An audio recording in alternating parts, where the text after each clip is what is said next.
Hello everyone. Welcome to Understanding Macro Models Lesson 4. This is the last one in this series, and I'm going to try to do three things. I want to talk about monetary and fiscal policy, which will kind of finish up our discussion of the Keynesian model. Then I thought I would take a little time to discuss the Austrian response to aggregated models, because we haven't covered that in too much detail yet. And finally, I want to review the whole course in this little thing I'm calling Repacking Macro and Microeconomics. Alright, so let's get started with monetary and fiscal policy. So you might go back and remember the basic Keynesian rules without algebra, and here they are. I've copied them from a previous slide. You might remember that aggregate demand is the thing that's driving the Keynesian model, and aggregate supply follows. So the next question is, alright, well, if aggregate demand is the driver, how do we operationally move aggregate demand? It's one thing to move it in a graph. It's quite another thing to move aggregate demand in the real world. So here's how we do it. You just start with the definition of aggregate demand. Remember this: personal consumption, business investment, government spending, and net exports. Let's write it out as an equation. So this is the equation that I gave you in the lesson on the Keynesian model. Now, think about where consumption comes from. Consumption has this separate equation. It's equal to autonomous spending plus the marginal propensity to consume, which is the fraction of every dollar that you get that you put toward consumption, and YD is your disposable income. So your consumption depends on this little linear equation based on your disposable income. Of course, your disposable income depends in part on how much money you make, your gross income, take away taxes, and your taxes are determined by the tax rate, which we use the symbol little t for the tax rate. And of course, you have to remember that the tax rate is set by the President and the Congress.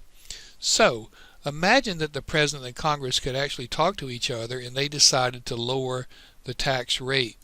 So the tax rate would go down, and because that little tax rate went down, the taxes that you paid would also go down.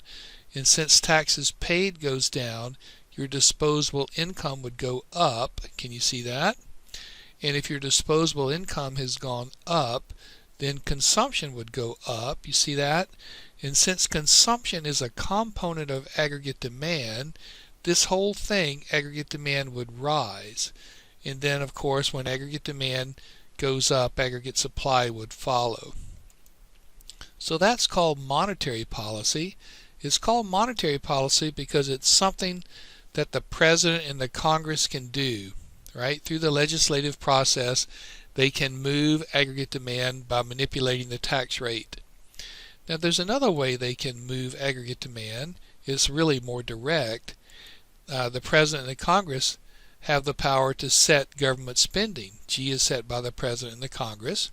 So if they, through the political process, increase government spending, then government spending would go up, and since it's a component of aggregate demand, the aggregate demand would rise.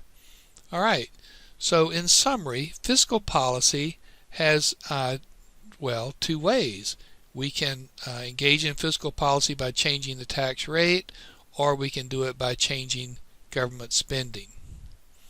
Now that leaves monetary policy. So what exactly is monetary policy? Well, monetary policy is the effort to change aggregate demand through investment and to a lesser extent consumption. So these two things are impacted by the interest rate. This one's really obvious because I went over it in a previous lesson, but I've never really given you a complicated Keynesian model where the interest rate is also a determinant of consumption. But it should be obvious to all of you that if the interest rates go down, people are incentivized to consume more. Maybe they'll buy a bigger house or a new car or borrow money to do some other such thing if the interest rate is low enough. But this one is really obvious, and then to a lesser extent consumption are determined in the market for loanable funds. So now let's go back over to this loanable funds market, which I also pulled off of an old PowerPoint. So here's the supply and demand curve for loanable funds, and if we could somehow get the supply curve for loanable funds to shift out to the right, it would drive interest rates down and the level of investment would go up. So this lower interest rate would stimulate investment and, to a lesser extent, also consumption. So you can see that here. The interest rate goes down, so investment goes up, which is this component of aggregate demand. Consumption would also go up some, which is this component of aggregate demand. So together, aggregate demand could rise through monetary policy.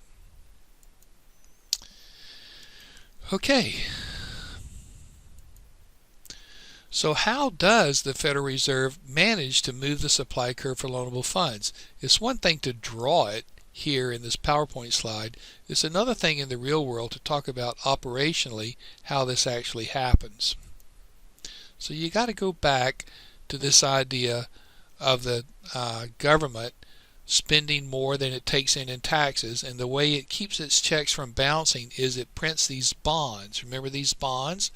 And then of course the Treasury, which is the financial side of the President and the Congress, they print these bonds and they sell them in the open market. They might sell them to banks and other financial institutions, or they might sell them to individuals or even foreign individuals. So all of these agents get these bonds, and then of course the government gets money back, and the government uses this money to fund the spending over and above what it takes in taxes. Now you might remember that there's another way to do this, and the other way is they could sell those bonds directly to the Federal Reserve, right? So they give the bonds to the Federal Reserve, and the Federal Reserve gives the government money, just like individuals gave the government money. But unlike individuals who take the money out of their personal checking accounts, when the Federal Reserve gives the government money, it's new money. It wasn't there before. It's new money. So when the Federal Reserve buys bonds, it increases the money supply. Now, even though that's interesting, it doesn't answer directly the question, well, okay, how does that get interest rates to fall? So what you need to do is think about how these bonds actually work. Now, this is a piece of clip art that I found on the internet someplace, and after I found it, I realized this is a Series E bond, so these things aren't really bought and sold in the marketplace like the big Treasury bills are. And I couldn't find an image of one of those, so I just kind of drew one out, and it would look something like this. The United States Treasurer promises to pay, and then somebody's name would go here, on this date, some date in the future, whatever it's worth. So in this case, this particular bond is worth 100, but I'm sure in the real world those Treasury bonds are probably denominated in millions or at least $500,000. Right? So the United States Treasury promises to pay the bearer of this note, whose name goes there, this amount, 100, on some date in the future. Now to figure out what that thing is worth, you just use the present value, future value formula that you've always used, right? So let's think about this a second. We have, let's make up an assumption. We have an interest rate of 5%, and let's just assume years to maturity is 10. So we're going to change this interest rate to 5%, and then the future value of this thing when it matures is worth $100, and it's 10 years out. So the first thing I'm going to do is I'm going to use my calculator to figure out what this is, and that's if I take 1.05 and raise it to the 10th power, I get this number. Then I'm going to divide both sides by that number, and I get the present value of this bond that's worth $100 in 10 years, and the interest rate out there in the economy is 5%. A bond like that would be worth approximately $61.39. Put another way, if you had $61.39 and you parked it in an interest-bearing account that was paying 5%, in 10 years you would have exactly $100. Now I want to work this problem again to show you the relationship between the interest rate and the present value. So let's change this interest rate to 4%. So if I change that to 4%, this number right here changes to 0.04. And then when I do this math, this number will now be 1.4802, divide both sides by that number, and I get the present value at 4% interest is $67.56. So when the interest rate went down from 5 to 4, the present value of the bond went up. Now let's do it one more time, except in this case, rather than give you an interest rate, I'm going to give you a present value. So for example, suppose that the Federal Reserve just began to buy up bonds, and of course as they bought up more and more and more of them, the bond price would rise above this number, 67.56. Let's say that they just bought up every bond until they got the bond price to rise to $70. Then the new question would be, okay, if they buy up bonds until their present value is $70, what is the effective interest rate? So to do that, this interest rate disappears, right? That disappears. We still have this formula. The future value is 100, but now we're going to buy up bonds until the present value is 70, and now I'm going to solve for the interest rate. The first thing to do is divide both sides by 70. I get this. And now I'm going to take the 10th root of both sides, which is easy to do in your calculator. If you can't remember how to do it, just Google it. Take the 10th root of both sides, and I get this. Subtract 1 from both sides, and I get the interest rate is 0.0363, or if I put it in percent, 3.63%. Put another way, if I had $70 and I put it in an interest-bearing account that was paying 3.63%, in exactly 10 years I would have $100. So I made this little chart so that you could kind of see all of them together. When the interest rate was 5%, the present value was $61.39. When the interest rate was 4%, the present value was $67.56. Notice interest rate went down, present value went up a little bit. Now working the other way, if I just buy up bonds until its present value is $70, the interest rate would then be 3.63%. I hope you can notice that as the interest rate goes down, the present value of the bond goes up. Now I've created this slide to make a little summary of these things. When the present value of a bond goes up, the rate of return, that is the interest rate, goes down. The present value of a bond and its rate of return move in opposite directions. That's easy to remember. They move in opposite directions. And the Federal Reserve can buy or sell bonds at will because remember they have essentially, it sounds kind of silly to say it this way, but essentially they have a magic checkbook. They can write checks. Once those checks begin to circulate, they become money. Even though there's no money in their account, the checks don't bounce like yours and mine would bounce if we wrote a check and there was no money in our account.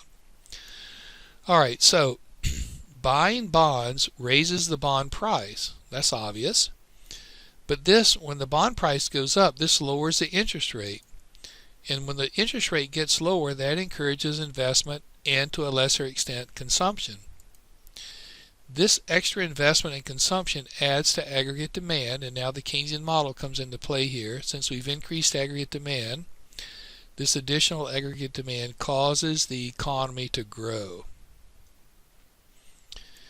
Okay, so that's a summary of monetary and fiscal policy. Now the next thing I want to do is talk about the Austrian response to aggregated models. So remember, Austrians, they reject this idea of aggregation, especially, well, actually all of it, but in this case, the aggregated prices. So let's separate the economy into two groups. One that's sensitive to changes in the interest rate and one that's not. So we have, here's some supply and demand curve for something that's interest sensitive. So this might be the supply and demand curves for new home construction, maybe new cars, pretty much anything that you borrow money to purchase.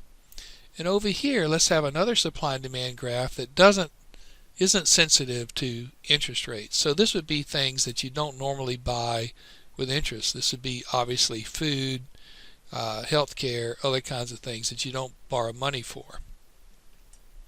Now, let's let the Federal Reserve take action to lower the interest rate. If the Federal Reserve lowers the interest rate, that stimulates the interest-sensitive market and the demand curve shifts out.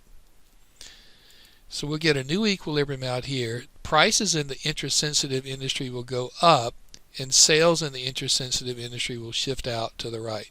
So when we lower the interest rate, in the Austrian view of things, markets that are sensitive to changes in the interest rate will experience this expansion.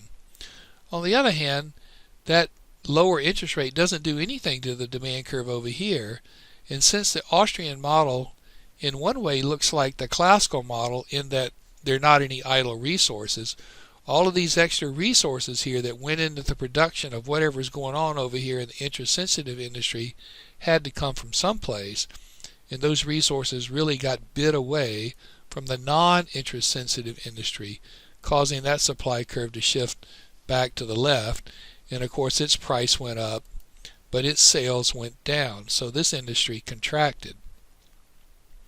Now it would be stuck like this as long as the interest rate is unnaturally low, but eventually the interest rate is going to return to its normal level, and when that happens, this demand curve is going to fall back, prices are going to fall, and sales are going to return to normal. And over here, when the interest rate goes back, then these resources that got laid off in the interest-sensitive market will eventually find their way back into these markets where there is employment for them. Supply curve will shift back to the left, and the price and the price will fall, and the quantity demanded and quantity supplied will increase.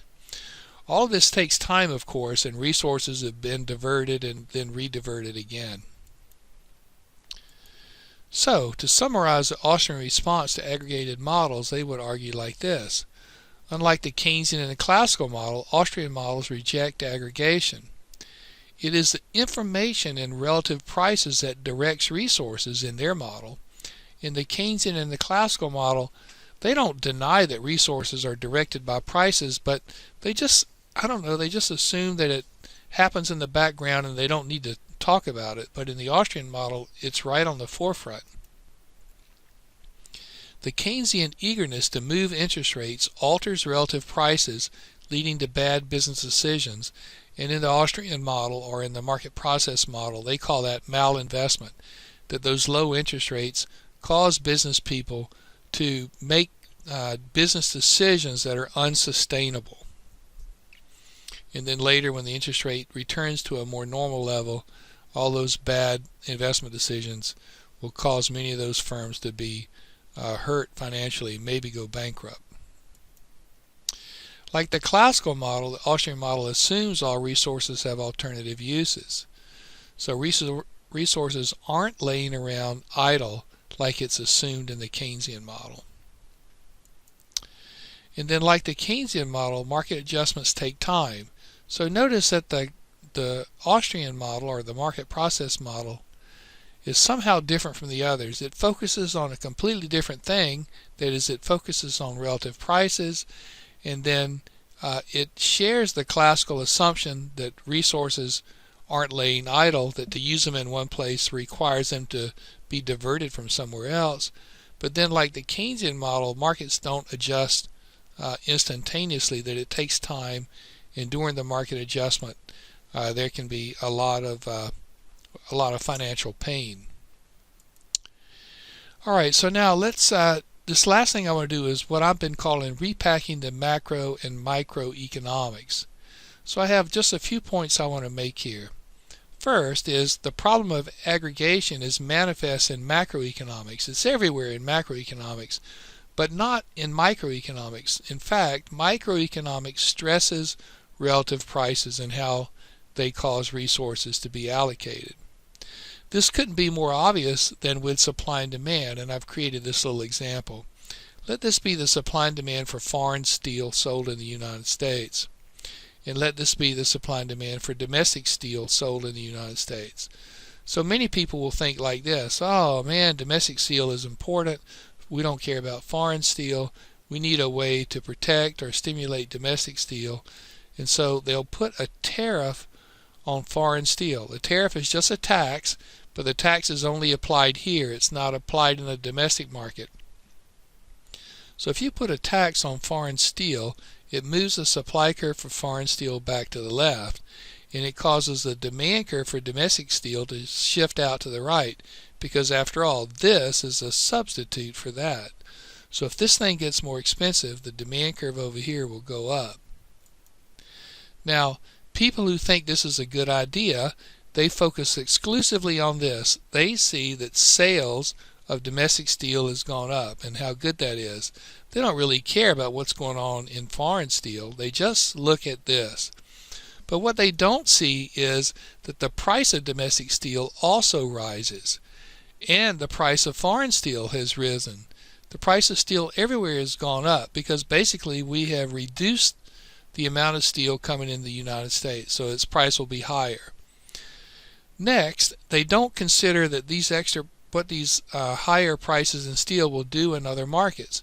So just consider the domestic automobile market, where lots of steel is purchased to build automobiles. So since steel is more expensive than before, the supply curve for domestic automobiles will shift back to the left. That is, it'll be more difficult to produce American-made cars because steel is more expensive. On the other hand, the foreign automobiles that are imported in the United States are a substitute for these, right? These things are substitutes for each other. So if domestic automobiles get more expensive, the demand curve for foreign automobiles will shift out to the right. So it sounds weird, but if you put a tariff on foreign steel sold in the United States, that's good news if you're a foreign automobile dealer in the United States, and bad news if you're a domestic automobile dealer. Now I thought I would just do one more to show you how complicated these things can be. Let this be the market for used cars, and now that domestic cars and foreign cars are more expensive than before because of this action up here, that will cause the demand curve for used cars to shift out to the right. As these cars are now kind of expensive, more people might be in the market for used cars. But also, the people who are people who might have sold their used car now will hold on to it longer because cars are more expensive than before. So you have this double whammy going on in the used car market, that the demand curve for used cars will shift out to the right because new cars are more expensive, and the supply curve for used cars will shift back to the left because people who might have sold their car and bought a new car now will decide to hold on to their used car longer. Now these are just three markets that I can kind of see, right? But imagine how many markets there are. There would be hundreds, literally thousands of markets that are impacted by this one thing, and most of them we would be unable to track them. So I think you probably get the picture here. So I made a little summary. Bastiat and later Henry Hazlitt. So Bastiat's a famous French economist from the 19th century, and Hazlitt was an American economist in the early 20th century, and they wrote very, very similar books. And they call this process of what I'm describing here the seen and unseen. From any policy proposal, anyone can recognize the seen result. So in the case of the tariff on foreign steel, it moves the supply curve back to the left and it shifts the demand curve for foreign steel out. Anyone can see that. That's easy to see. But it takes a really good economist to see the unseen impact, and that's all these other things that I tried to point out to you. So here's one more example. Consider the case of the proposed $15 minimum wage. So at the time I'm making this video, this is all in the news. So here's the supply and demand curve for unskilled labor. And the proposal is to just mandate that these unskilled workers make $15 an hour. So the simple thing, that is the seen thing, is that the wage is going to go up, and it looks really, really good. So good people, but with very poor economic skills, see only this. They only see that the wage increases. They don't consider that the demand curve for unskilled labor. They don't consider that the demand curve for unskilled labor is downward sloping. And so when you raise the minimum wage, it's going to cause an adjustment in the number of jobs that there are. So these good people, but with very poor economic skills, focus on these workers right here that are all better off. They used to get some lower wage, and now they're going to get a $15 an hour wage. These workers are better off, and people who think this policy is a good idea focus there. But they fail to see these workers over here who used to have a job, even though the wage was lower. They used to have a job, but now they don't. They've been laid off. It's little comfort for them to know that they're making $15 an hour, but they're working 0 hours a week. I don't see how that's very comforting to them. Similarly, at the higher wage, other workers are going to be attracted into the labor market, right? These workers who were doing something else before, because it didn't really pay for them to be working, but now at $15 an hour, they would be searching for work. And all of these people that I've highlighted in yellow here, all these people are unemployed. They are technically making $15 an hour, but they have zero work. Now, this isn't all of it. Consider the substitute for unskilled labor. These good people, but with poor economic skills, don't consider that there are substitutes for unskilled labor. They just imagine that these jobs, they just exist and they don't have substitutes. That's not right. There are substitutes for unskilled labor, and as unskilled labor gets more expensive, the demand curve for these substitutes will shift out to the right. So it sounds a little bit weird, but a proposal to raise the minimum wage is really great news for somebody who's making maybe automated equipment or labor-saving machinery, or even skilled workers, because after all, an unskilled worker, even though they're less productive than a skilled worker, you pay them less. So if you have to pay this unskilled worker more money, then it makes the skilled worker seem more attractive. Similarly, these good people, but with poor economic skills, don't consider that the wage, that is this thing, the wage is only part of the compensation. True compensation is way more than the wage. So if we force the wage up, businesses will find ways to save money in other ways. If they have to pay an official wage higher than before, they might cut back on other monetary benefits, or they might cut back on other kind of benefits that aren't monetary, like flexible hours or on-the-job training or potential for promotion or allowances for family responsibilities or school. You know, a young mother with small children who needs to make a little money might take a job someplace, even though it pays kind of poorly, but might take a job where the employer agrees to let the young mother get off work early or whatever to take care of family responsibilities. But if you mandate a higher wage, these other things become less viable. Similarly, these good people, but with poor economic skills, don't consider the one bargaining chip that unskilled workers have. An unskilled worker can say to an employer, and a potential employer, look, I know I'm an unproven worker, I don't have any skills, hire me at a discount and train me and let me prove to you, give me a chance, let me prove to you that I am honest, reliable, and trainable. So this opportunity is priced out of the market for them.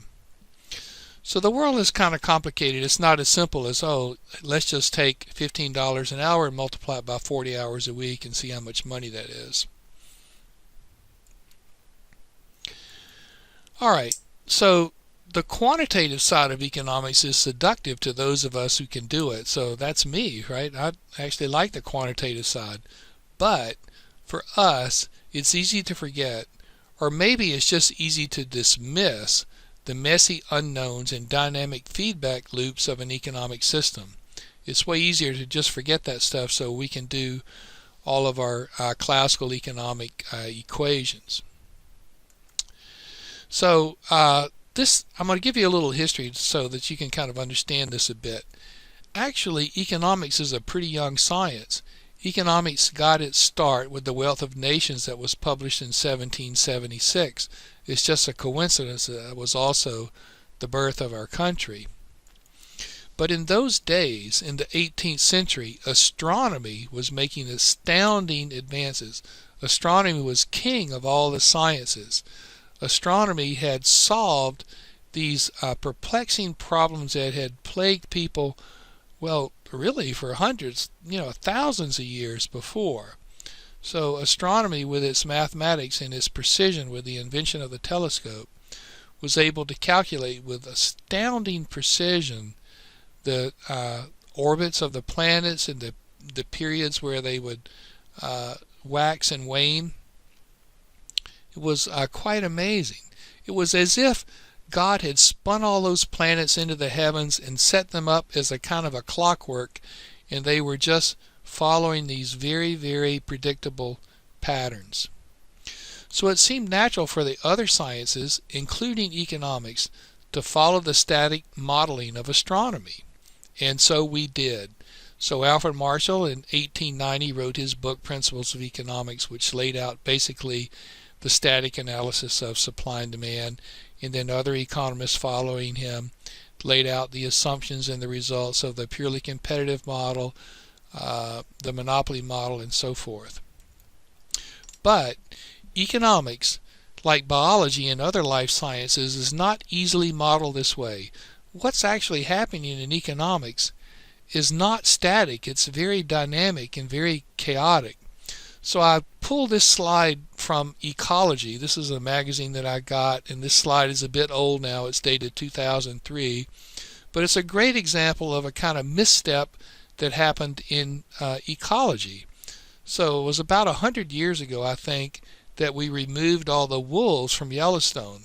I think because they were attacking cattle that were nearby.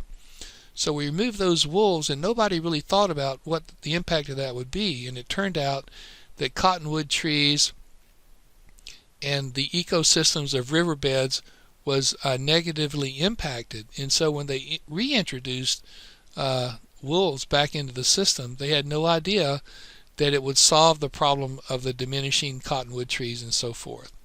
So we all understand nowadays that ecological systems are very complicated with all sorts of feedback loops. But many people who are, many people who have a rudimentary understanding of economics but don't really understand it very well imagine that the economy is a very simple thing. And it's not. It's a very complicated thing, just as complicated as these feedback loops that you see in the life sciences. All right, so then we are left here. Economics, like biology and other life sciences, is not easily modeled. And then more dynamic models with an emphasis on markets and an emphasis on entrepreneurs and the dissemination of information through prices works much better.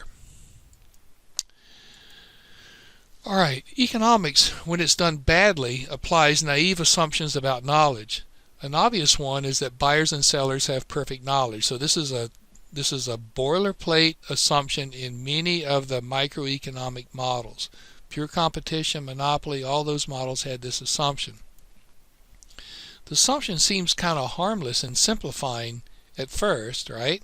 After all, if you had crazy informed buyers and other ignorant buyers, it would make all kinds of weird, unpredictable things in our functions. So we make this simplifying assumption, but it leads to an excessive focus on equilibrium, and it leads to a lack of focus on the process of discovery, how we figure out stuff, and it leads to an unimportant role for entrepreneurs. Actually, the entrepreneur has really no function in classical microeconomics, where we have this assumption of perfect knowledge, because that's what entrepreneurs do.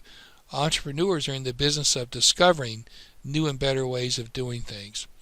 So I made up a little supply and demand graph to try to illustrate this. Here's a standard supply and demand graph, and notice we have all this information about, hey, when the price is high, people won't buy very much. As the price falls, they will buy more. We have very detailed and precise information about people will do, and similarly about what firms will do. But the truth is, we really only know about what's going on in and around the current equilibrium. We don't truly know what sales will be like if price deviates far away from its current position, or what quantity supplied will do if price deviates far from its current equilibrium. We just know information in and around the point where we are. All this other stuff is unknown, and it's the role of the entrepreneur to discover that thing as market forces cause things to readjust.